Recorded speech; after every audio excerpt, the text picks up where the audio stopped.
everybody, and welcome to week 2 of the amazing readathon. The prompt has dropped, so go, go, go!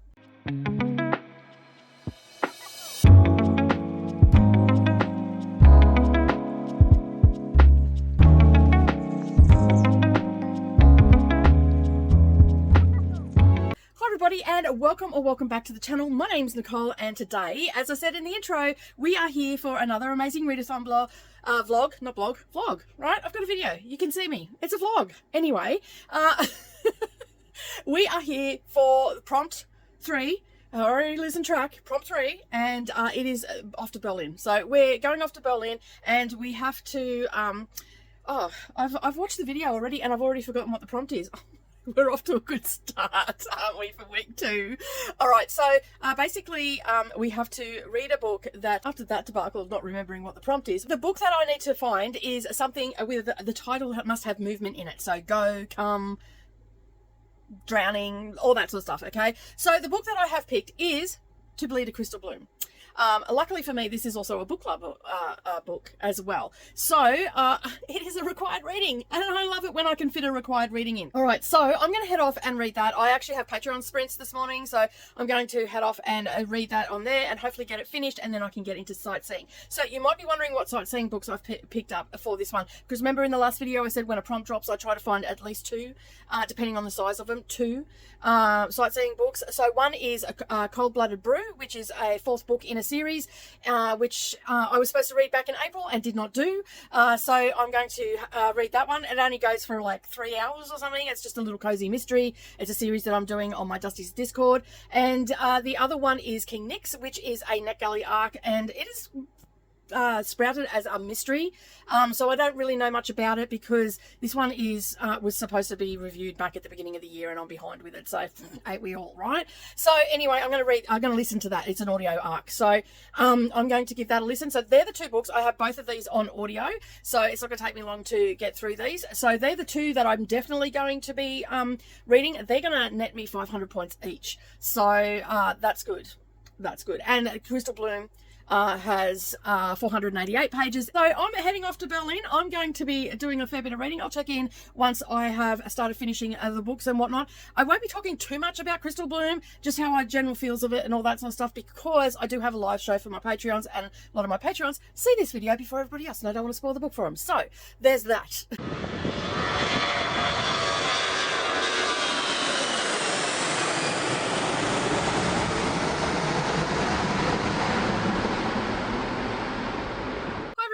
Welcome back. All right, I'm here to check in for, or actually check in and wrap up for Crystal Bloom.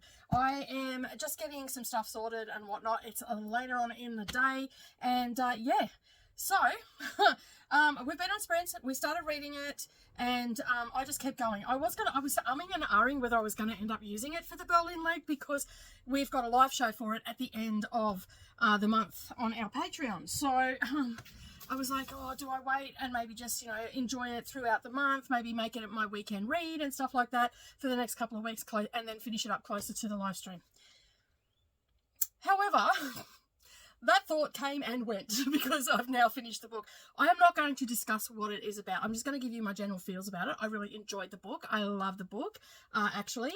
And basically, it's following the story of a young girl. We first meet her in the prologue, where she is taken by a man that is considerably older than her. Well, I thought it was a man, but later on down the track, I don't think he is. But anyway, and that we come across a scene where there is essentially a massacre has happened, and the young girls, the man that is there takes the mother's life on her request because she's dying. She's been ripped apart and all that sort of stuff. It's a little bit graphic. And basically then she says take care of her and hands him a necklace, and he looks across and sees a small leg from the baby. He did not realise that she had another child.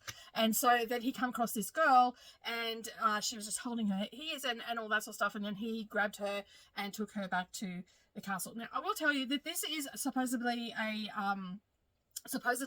a Rapunzel retelling, and it is by the author that wrote the ever popular at the moment that I keep seeing everywhere, When the Moon Hatched. So this is from 2021, and yeah, so that's where the story opens, and then basically she is slowly learning more about her environment and all that sort of stuff, but she's been held captive to a certain degree, I guess, but more she's created the captive world for herself because she's very fearful of going out into the world and all that sort of stuff.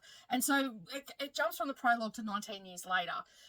And then there's all these other characters that come into it. So I'm just going to leave it there because I know that some of my Patreons are watching this video and they are reading the book and I don't want to spoil it for them. So that's where I'm going to end it. I just want to say it did. This is the beginning of a series. This is book 1 in a trilogy, I believe. I'm definitely going to be continuing on with the series. I didn't get to the end and go, well, that was a waste of time. Why did I even bother? It's gone on to my series sheet. So I am going to continue that on.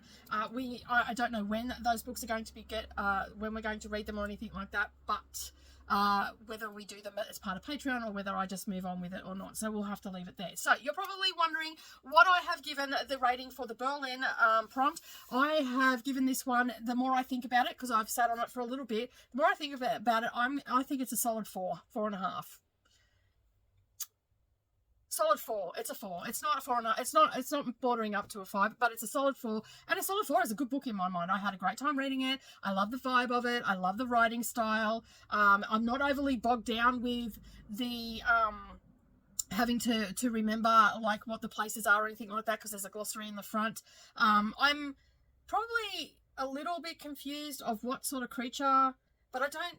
Yeah. Anyway, I'm just gonna leave it there because that might border on spoilers. So it's so hard to talk about a book when you know other people are reading it and you've got to do the vlogs with Amazing Readathon. So that's where I'm going to leave it. It's a solid 4-star from me. All right, I'm going to head off and finish my sightseeing book because I've already started that. I am currently reading King Nix. I should be finished that in the next couple of hours. So by that time, I'll be able to come back and tell you all about it. If not, I will tell you tomorrow. Anyway, I'm going to bounce.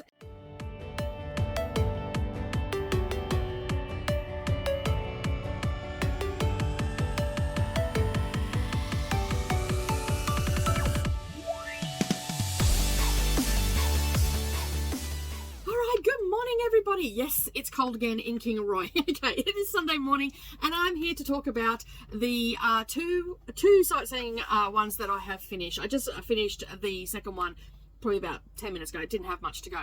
So I had a pretty mammoth reading day. I didn't go to sleep until pretty late, and I was listening to books and doing puzzles and playing games and all that sort of stuff, and had a really relaxing afternoon and evening. All right, so the first book I'm going to talk about is King Nix.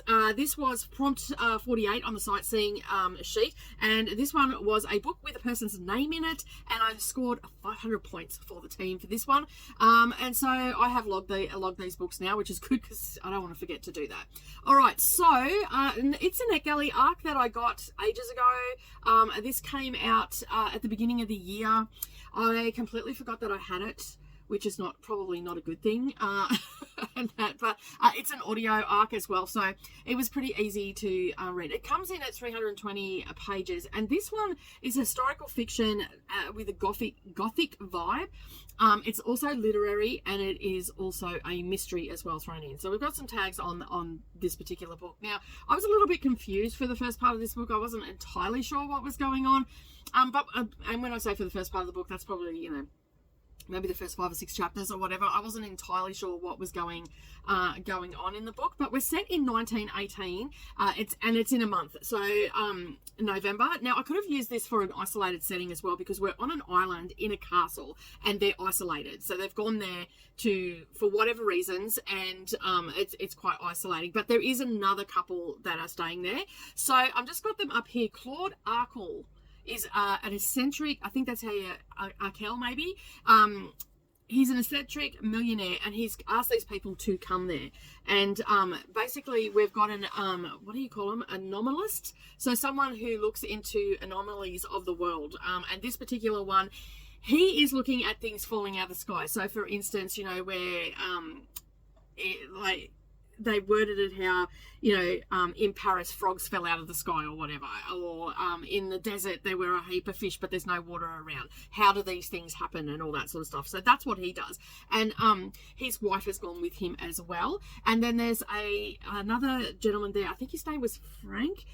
He was someone that was in the psychology world. So he was, I believe he worked in, and this is not overly clear in the book, or I missed it maybe, I don't know. It could be a me thing.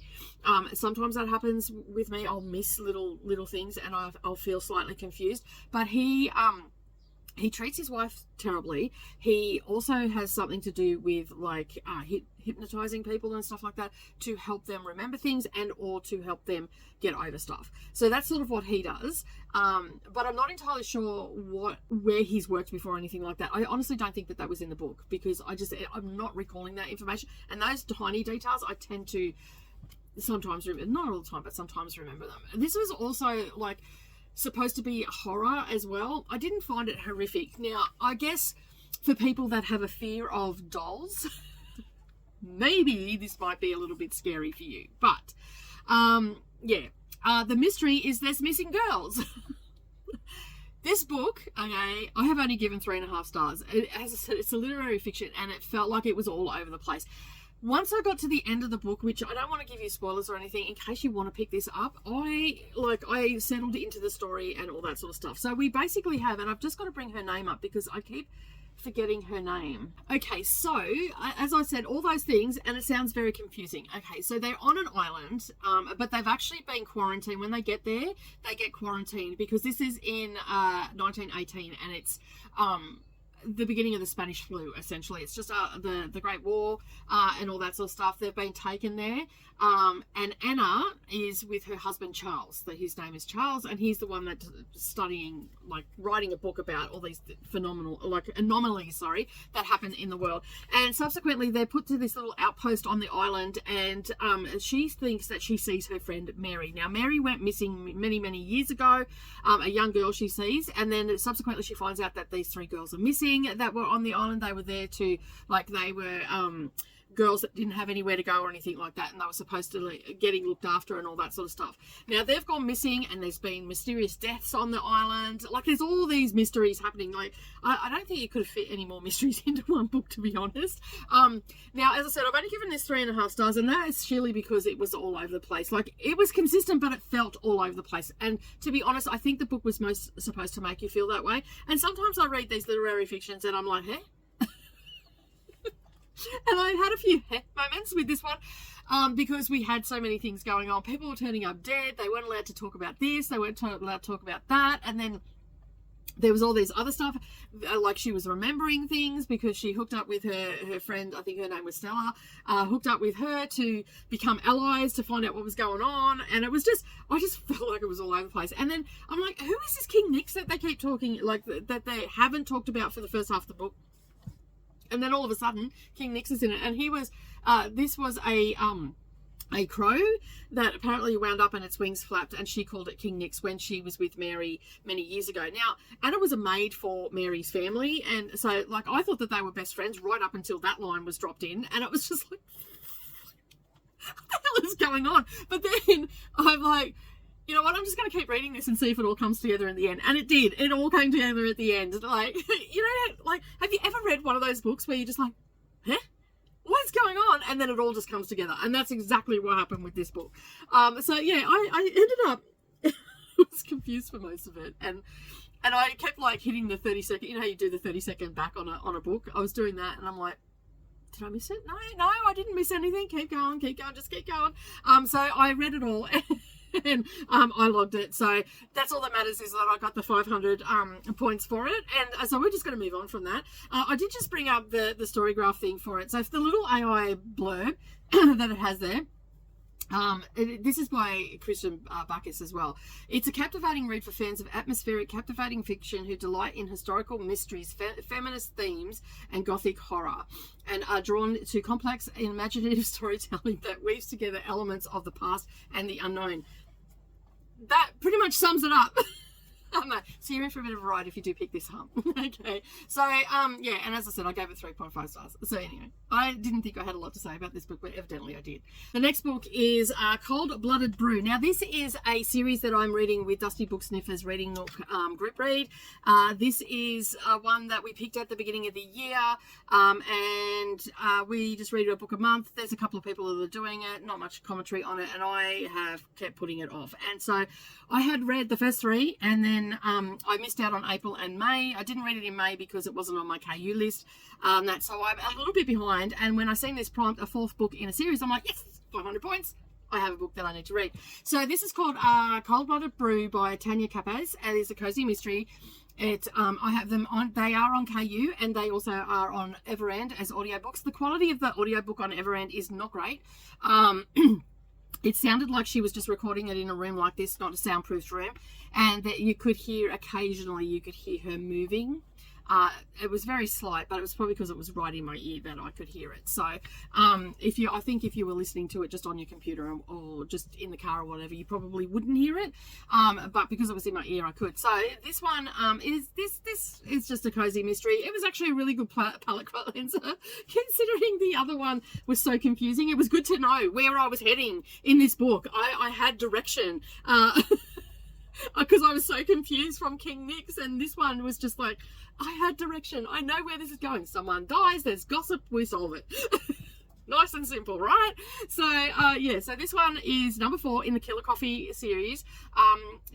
It's got a romance, like it's got a subplot of a romance, sort of. It gets a slight mention. It's in a small town, and basically, I'm just trying to think, it's called... Honeybee is what the cafe is called. She is an ex-lawyer that has moved to town, and I'm trying to think, Honey Springs. Yeah. So she's an ex-lawyer. She found her, like way back when we started it, she realised that her husband was cheating on her, so she left the law firm, she packed up all the things, she went back home to Honey Springs. Well, actually, I think it's where her auntie used to live. She used to spend summers there. So she's gone back to Honey Springs, and she's bought herself a cafe, and it's called the Bean Hive, not Honeybee. I was getting mixed up. So anyway... Just all the associations. We're not 10 days in and I'm already losing the plot. It's just like, oh my god. I don't know. I'm not even going to know up from down. Anyway, this time we have Pam and Hillary are the main 2 people in the story. Pam is getting married, and Hillary is her best friend, and Hillary has taken over the organisation of the wedding, and Pam is not too happy about it. Subsequently, there's a lot of gossip and all that sort of stuff around the whole situation, and one day Hillary turns up dead. She's found on the docks, and she's dead, and of course Pam becomes the prime suspect along with a whole heap of other people. Enter in Roxanne, or Roxy for short, who is the ex-lawyer who lawyers up with everybody so no one can actually do anything without her, which is pretty good. And so she lawyers up, everybody lawyers up with her, and the sheriff gets a bit pissy at her because she keeps interfering and all that sort of stuff. It's a typical cozy mystery, and so subsequently Roxy solves the murder, and we go through that. And this I also listened to on audiobook, and it was only for about 3 hours, but it scored me 500 points, and that's what we want. All right, so that's all I'm really going to say about that. It's a 3.5 star for me on this one. It was pretty obvious, like, actually.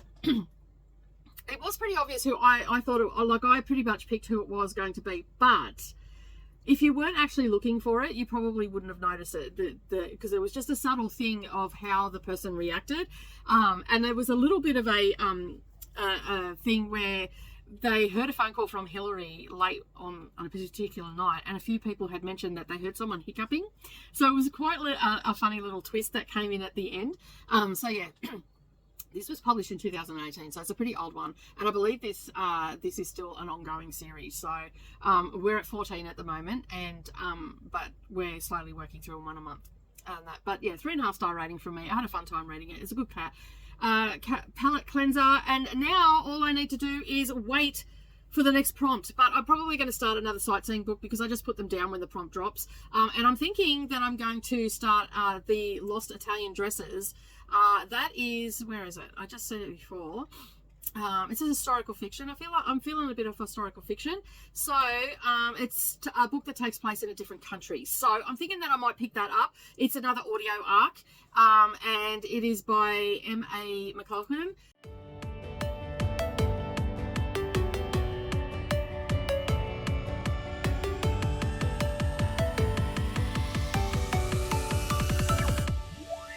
Good morning, everybody. It is Monday morning, and I have just woken up to a prompt drop. It is leg four, yeah.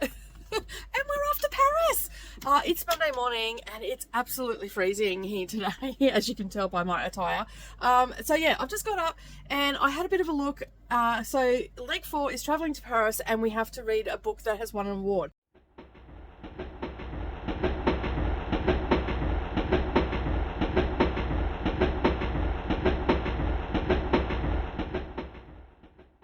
Now, if anybody's been around for a while, you know that I love the Women's Prize for Fiction, but I don't have any audio for the two that I actually have on my shelf that I could possibly read, so I had to go a bit of a hunting, and I ended up going into my Audible, and I remembered that I got Gideon the Ninth. Now, I'm just going to sit you down because I can't remember the author and I need to find that out. Alright, so I went looking, and I'm like, I have The Tiger's Wife, I have Hamnet, which has won an award. Of course, I've got past winners, so I could have done a reread for this as well, but I'm like, no, I haven't read a science fiction book yet for the main prompt. And then I remembered, oh, Gideon the Ninth was free on Audible a couple of weeks ago. It's still, I think it might even still be free, I have no idea, but anyway, I grabbed it when people were starting to talk in the Discord for science fiction and all that sort of stuff. And so this is written by Tasman Muir. It's got 448 pages. And now you're probably wondering, because we have to read an award-winning book, so let me just pull up my information that I have here. Which was when I was talking to a friend about it. So this author is also born in New Zealand, so from the Southern Hemisphere, which is always nice to read someone from the Southern Hemisphere. And this won the 2020 Locus Award. I believe that might be a New Zealand award, but it's won an award. That's all that matters, and it's science fiction. Yay! So for those that don't know what Gideon the Ninth is about, you and me both. The Emperor needs a necromancers, and the Ninth necromancer needs a swordsman, and Gideon has a sword. Some dirty magazines, and no more time for undead nonsense. So this is supposed to be dark, adventurous, atmospheric, necromancy, gothic intrigue, and has LGBTQIA plus representation with a dash of science fiction and a strong complex heroine at its core. So, all right.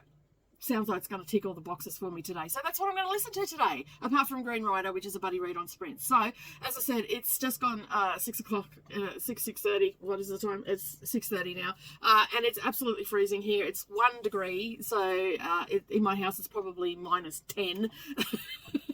So the heater is struggling. It's over there ticking away and trying to heat up. So I'm going to read that today, and then I'm going to get onto a couple of sightseeing books. So you're probably wondering what sightseeing books I'm going to be reading. Well, I was halfway through one, which was the Lost Dresses of Italy. So I only have about 2 hours left of that one when this prompt drops. So I'll continue on with that, and that will net me, I'm just bringing up my reading challenge over on. So good. It's so easy just to get everything. It's a few clicks, and then a bit of scrolling, but we get it, right?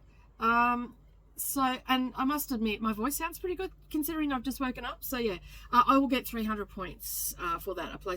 A book that takes place in a different country. So from where you live, and that's set in Italy. So I'm going to finish off that, and I think I will go to another net, because that was a NetGalley arc, and I've got another NetGalley arc here, a book involving travel. So I am going to be looking at getting 300 points for this. It's another historical fiction by the looks of it, although yes, it is historical fiction. The Secret Daughters of Venice, and it's set around the World War II, I think. Yes, England. It's actually in England, 1941, and there's a long journey by boat. So it's travel. That's all I needed. It was in the synopsis. I didn't have to look too hard. So yeah. All right. So they are the 3 books that I'm going to endeavour to read for this prompt. These The Secret Daughter of Venice is a 12-hour audio, and as I said, I've only got 2 hours left on the other one, so I might be able to squeeze another one in, but I'm not going to promise anything because I've got a huge week this week, so I'm just not going to stress myself out. I'm just going to put that to currently reading there, so I know where to find it, and Gideon the Ninth is the main prompt one. All right, I'm going to head off. I will check in when I'm finished those books, and yeah, I hope that you're all enjoying these vlogs as I'm doing them. Let me know in the comments as well how you're enjoying them, what you would like, if you'd like to see anything anything different on that. I'm not really going out about it because June is a huge month for me because it's our end of our financial year, so I'm on the phone to the accountant all the time, especially from now, like usually from the 10th onwards. There's toing and froing and emailing, and then there's stuff I've got to go and get and all that sort of stuff. So reading sort of slows down a little bit in June for me, but apparently not this June. So I'm going to work it in as best as I can, and I'm not really going anywhere, so B-roll's probably the question. I don't know, let me know what you'd like to see. Well, good morning everybody and welcome back. All right, it is the 12th of June here in Australia. It's Wednesday morning. I have a massive day today. This is the day where I do pretty much do a 16-hour day where I'm on sprints for 10 hours, but I do a whole heap of other stuff as well. So it is a very busy day. So I thought I'd better start the day off with talking to you about the books that I have read for the Paris leg, because I realised that I have read 3 books for the Paris leg and I haven't checked in for any of them. And also DNF'd one as well. So basically what has happened is I have, as you said in the last clip, you know, we were looking for an we're in Paris and I needed an award-winning book, and and I went with Gideon the Ninth, and I got about an hour and a half into that audiobook and I just couldn't do it. I felt like the narrator was just screeching at me, and I think it's because I'm starting to get a little bit of ear burnout from audiobooks and all that sort of stuff. So I went hunting again and I found another book on my Audible. And I listened to a little bit of an extract of the audio, and I thought, you know what, this person has a calm, soothing voice. So I'm going to go with this one. So I ended up going with Chai Time at Cinnamon Gardens. All right, so let me just bring it up because I cannot for the life of me remember the author, and I didn't really check that. I just knew that it had won the Franklin Award last year. So let me just bring up my books. I'm just on Storygraph, and it's such a great resource because I film on my phone, so I have to have this open. So let me just find it. Okay, so I hadn't actually logged it. I still have it as to read. I haven't even updated it already because I've updated over on Goodreads, but I forgot to do it over here. So let me just change that to red.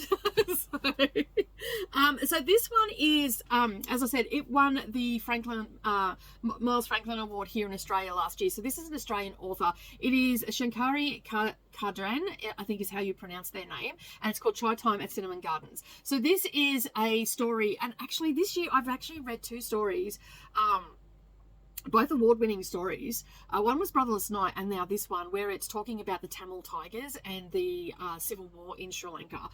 So I felt familiarized with the story. So it was quite I'm not going to say the word. It was not. I was going to say refreshing, but that's not the word I'm looking for. It was good to not. How can you word this without sounding like I was joyous to read this book? I loved reading the book, although the topic was difficult and whatnot. But this one was a little bit different. This one wasn't, you weren't thrown into the deep end of the like with Brotherless Night, which was on the Women's Prize for Fiction this year. We don't know who the winner is. By the time you send this video, the winner would have been announced. But this one is, we have a nursing home here in Australia. So it's set here in Australia, in Western Sydney, like around the Marylands area. So if you're here in Australia, you'll know exactly where I'm talking about. And this is basically, it has some reflective stories. So we're learning about some of the residents at the nursing home, but we're also learning about the people that are here and now. And so we have several different timelines happening, and we're getting a snapshot of what happened in Sri Lanka during the Civil War, which ran, if I've got my dates right, it finished in it concluded in 2009, and I'm pretty sure it started in the late 70s, if not early 80s. 1980s. And so it's a story of immigration. It's a story of coming to a country that you don't know, and also coming to a somewhat racist country.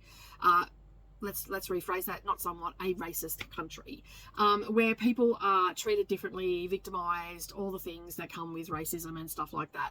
There is a narrative in this where the author is talking about reverse racism. One of the characters in it, well, I cannot remember his name because he made me so angry I just didn't want to even remember his name. I can't think of it, but he, throughout the course of the book, he's married to Nikki, and basically, I'm pretty sure it was Nikki. Names, I need to take notes on names. I so need to do that, and I never do it. So anyway, he was married to one of the characters that was tied to the to the nursing home. So we've got all these narratives happening with the residents and the people that own the nursing home. The lady that actually started it up with her husband is actually now a resident there, but she still owns it. But then she's got family and whatnot running it and all that sort of stuff. So we get a lot of narrative from them about what it's like to come to this country, what it's like to be in the old country, and what happened to people in the mother country, and all of that comes with this story. But there is also another story about the racism that they've incurred coming here, how their property is damaged on a regular basis, how the children were victimized and picked on by other children, how children learn from what they see adults doing. There's a little bit of a narrative in there about that. And then we've got this other narrative where the relationship of, I'm going to say Nikki, I'm probably wrong, but Nikki and her partner, their relationship is breaking down. They've got a son together. And I'm pretty sure Nikki was born here in Australia as well. So she's like the first generation born here. And they're running this nursing home and all the rest of it. And this guy comes in and he has a little bit of a jealous streak over one of the workers around his wife, because his wife is quite comfortable around him and all that sort of stuff. And he sees her in a different light when she's around him. But they are from they have the same cultural experience, so they're more comfortable with one another, whereas he is, her husband is an white Australian, and so yeah. And then he was also a counsellor in one of the councils, and he used, in a way, abuse of power to get information and all the rest of it, so he could start a case of racism against the Cinnamon Gardens, because the father of one of the people actually removed a Captain Cook statue, and his reasonings behind it is quite valid, and but the partner didn't like this, so he went to mediation, was going to take it to the federal court and all that sort of stuff, and it all blew up. It is a wonderful story, albeit very frustrating around that narrative, but it was a wonderful story, and it was very well told. It was very well written.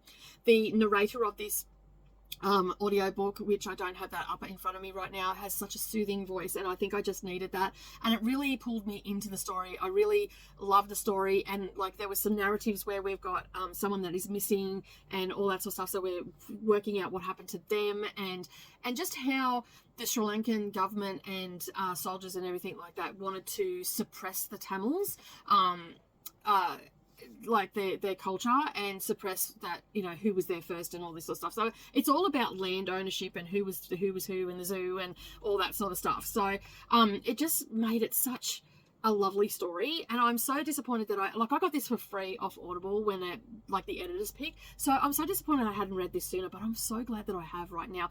And this is actually one that I will probably purchase and put on my shelf, the same as Brotherless Night. Regardless of whether it wins or not, it's going to end up on my shelf because it's in the top 6 of the Women's Prize for Fiction. So that's what I usually do. I wait for the winner to be announced, and once it's announced, then usually those books are all available here, and I can get them a lot cheaper than importing them from the UK or whatever. So that was Cinnamon Gardens. Try time at Cinnamon Gardens, which is a mouthful. And for those that don't know what try means, it means tea. That's where it's interpreted in tea. So it's tea time at Cinnamon Gardens. But I love the title. The cover is just divine. That cover is just beautiful. And it's also talking about the owner of the, there's also an author in this as well. So there's the narrative about how when they came to this country, they were writing and all that sort of stuff. And then they couldn't get published because there was no scope in this country at that time, because it was I think the early 80s, late 70s maybe. There was no scope for other cultures to write about their cultures and get it sold in this country, essentially. And there was one part in it where one of the characters were being victimized and bullied and chased home and all that sort of stuff, and they turned it around on these little douchebags, and basically because of when they come into the country, they've got to do the test of general knowledge of the country and all that sort of stuff, and turned the started asking the questions of this Australian resident, and they couldn't answer it. And I think that would be the case for most Australians. They wouldn't be able to answer half the stuff that is on that test.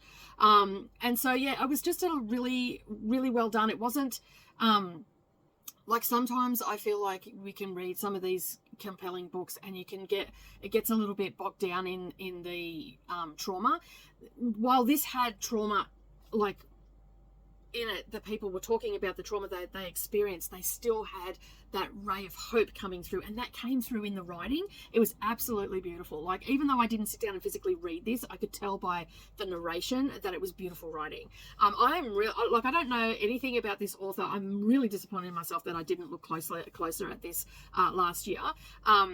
And it's not an overly fast-paced book, but I didn't feel like you know how like sometimes you can feel like you're just like slugging through a book. I didn't feel like this at all. And as I was saying, one of the characters was becoming an author, and how she changed it and started writing about outback, you know, the Australian experience and all that sort of stuff, and became a really well-known author and all that sort of stuff. So there's a lot of little stories in this, but yeah, it is basically about family, community, the sense of belonging, social justice. All of those sort of things are the themes that are in this book, and the experience on both sides, and all that sort of stuff, and how also there is a lot of how the media can really stir the pot and cause more issues than anything else, and that this is very much shown in this.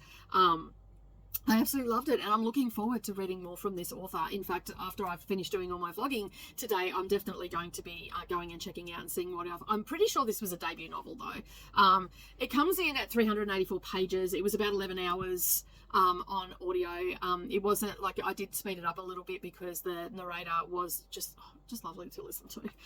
So yeah, if you haven't read it before, check it out, and I'm going to leave a link down below of all the books that I have read to make it easier, so you can go and check them out. And of course, if you buy something from those links, I get a little bit of a commission, and that helps support the channel, and that means that I can, you know, bring you more great content and all that sort of stuff. So if you ever think about buying a book, please do use one of my links. Even if you're not buying that particular book, use one of the links and help support the channel. That'd be absolutely fabulous. All right, so I haven't rated this one yet, but I rated this one 4 stars. Actually 4.5, but we can only do 4 stars over on Goodreads. So here it's actually getting a 4.5. So I am pretty happy that I have read this book. As I say, I'm going to look for more from this author. All right.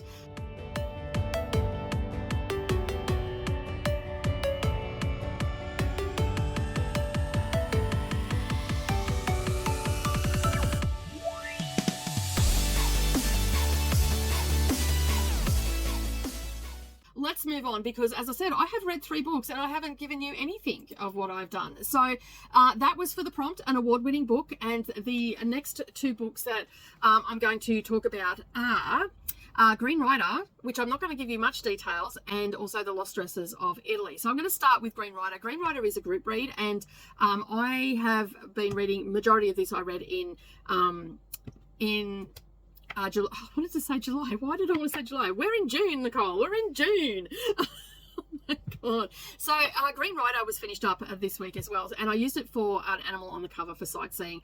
I read about 400 pages this month from this book, so I'm pretty happy that I have this one, and it comes in at 560 pages, and I've given this a 4-star rating. This was a reread for me. Now, I'm not going to go into super detail because we do have a discussion that we're going to be having about the book and all that sort of stuff, and some people are still reading this book, so I don't want to do any spoilers. Just know that I absolutely loved it. It was a reread for me. I originally started reading this because it came onto my radar. I believe Amy gave me, I can't think of Amy's channel, but I will link that up down below. I'm pretty sure Amy had this as a Dusty's Discord members pick, so I'm pretty sure that that's what happened. And I read this, and I was talking to Coda about it, and Coda said, oh, I wouldn't mind reading that. So I didn't continue on with the series, and that was quite some time ago. That was last year. So I thought, you know what, I will reread that with everybody, and I'm so glad I did, because I gleaned a lot more, and I really enjoyed it. It's really fast-paced. The storylines are good. The characters are well flushed out. The environment and the world is well flushed out, in my opinion. You know, there was like, it wasn't any slow moments. Like, there was a couple of moments where we were, you know, we're on a journey and all that sort of stuff, but for the most part, it just cruised along, and it really just was a great read. Like, I did a mostly immersive reading with this one, and I took some notes and stuff like that because we were doing the live show and whatnot. But as I said, I've given it 4 stars, and I'm looking forward to going into the next book, which we're starting on Thursday. We probably would have already started this by the time you've seen it. So yeah, we'll be doing the whole series. Now, the series is an ongoing series. There is more books coming, but we don't know when they're coming, and it looks like about every 3 to 4 years a book comes out. So we have 8 at the moment, I believe, 7 or 8. and Coda and I went to the website, and we couldn't see any indication there that there was an opportunity to see if there was another book coming out anytime soon. So what we've decided to do, for those that are joining along with our group reads, we do have a spreadsheet, and it will be underneath of all the group reads that we're doing, so you can pick and choose. These are our sprint group reads. So basically, on Sunday and Thursday nights for the foreseeable future, Coda and I will be hanging out together and reading series together. So there is a spreadsheet down there, and it's called the Seriously Serious spreadsheet group read. So yeah, go and check that out. Have a look at the ones that we've got on there.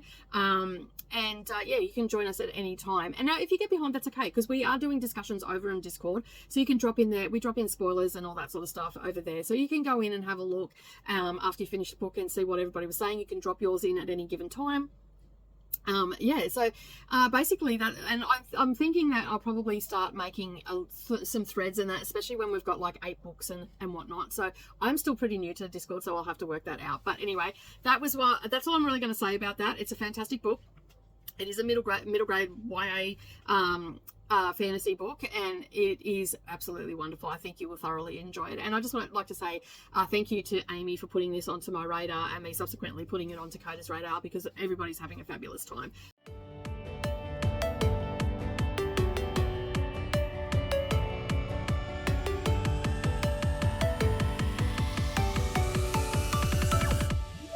So, as I said, we'll be moving on to book 2. The other one that I read, and I finished this yesterday afternoon, it is The Lost Dresses of Italy by M.A. McLaughlin. And this is an audio book, and it's an audio arc. So this one is another one that I'm ticking off, and I used this sightseeing for a sightseeing prompt, and I used it in for what was it?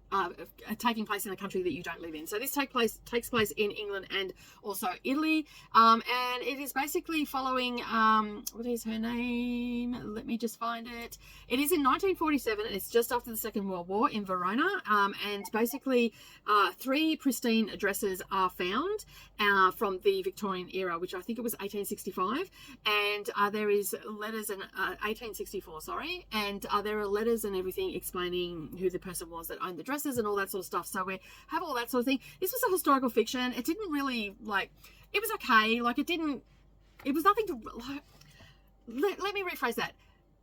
I had an okay time with it. The narrator was okay as well. There was nothing wrong with the narration of the story. It was well paced and all that sort of stuff.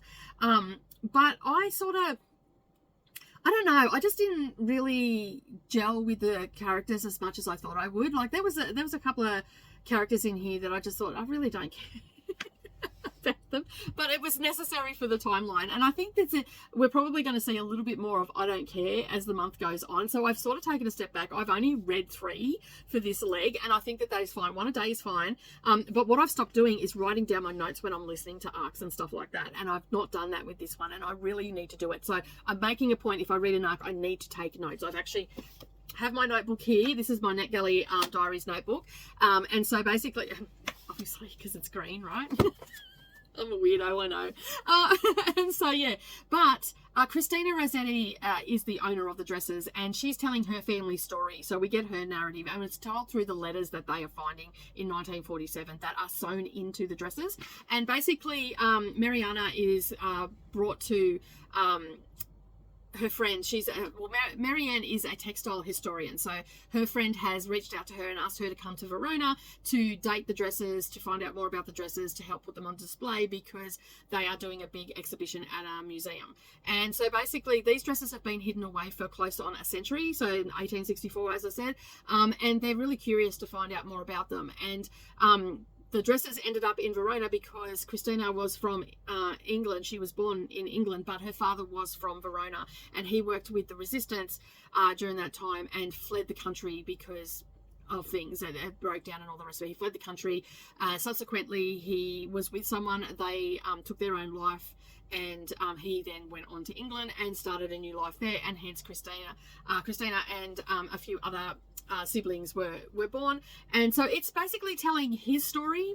We're learning about him, and we're learning about Christine, and we're also learning about Marianne, because she lost her husband in the war, and and it was quite a scary thing for her to be stepping out and all that sort of stuff. And so there's a little bit of a love story here as well, and she's like, Marianne's rediscovering herself after losing her husband and not knowing where she was. And there's mystery elements to it as well, because there is a mystery around who owned the dresses and all that sort of stuff. But there's also a mystery about who killed someone and what actually happened, and why Christina didn't end up with a particular character and all that sort of stuff. We get that conclusion and everything there as well.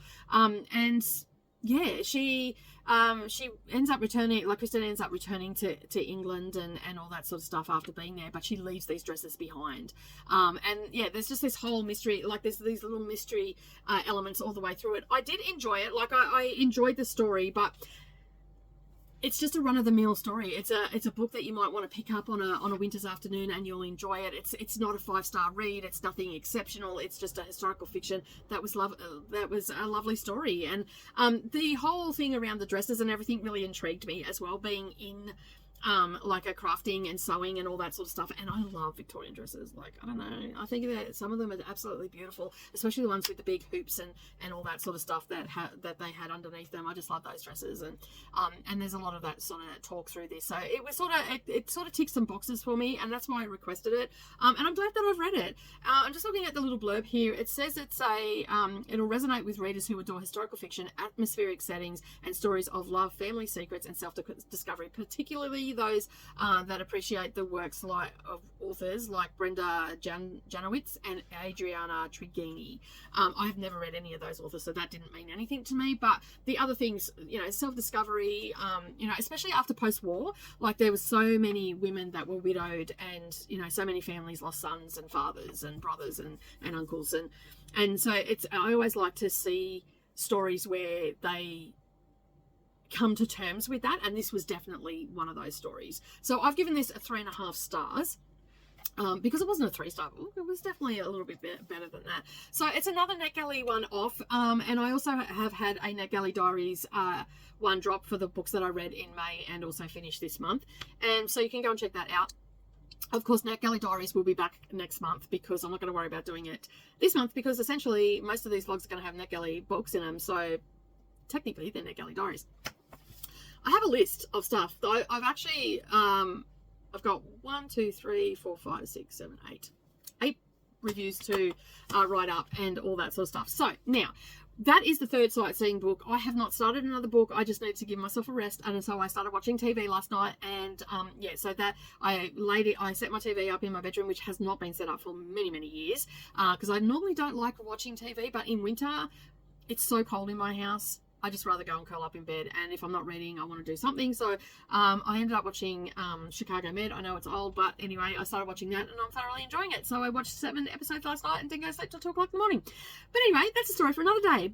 But what that means is today is the final day of the week, and so this is the end of the vlog. Now, do share this with your friends, and don't forget to hit the like button. Leave me a comment down below and let me know if you're participating in, if you're just a viewer and you're participating in Amazing Readathon. Let me know what you read this week.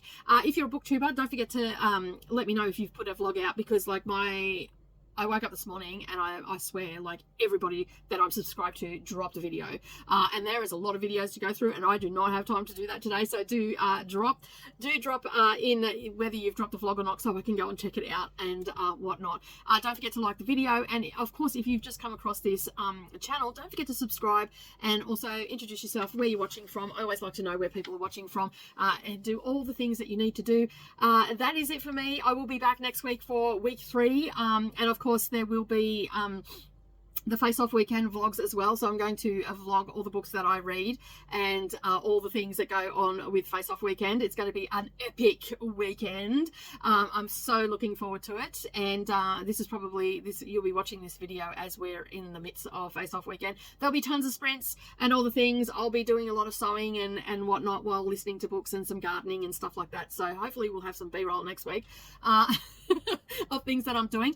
But as I said, don't forget to do all the things like subscribe and share with your friends. And as always, keep turning those pages, and I'll see you in the next video. Bye for now.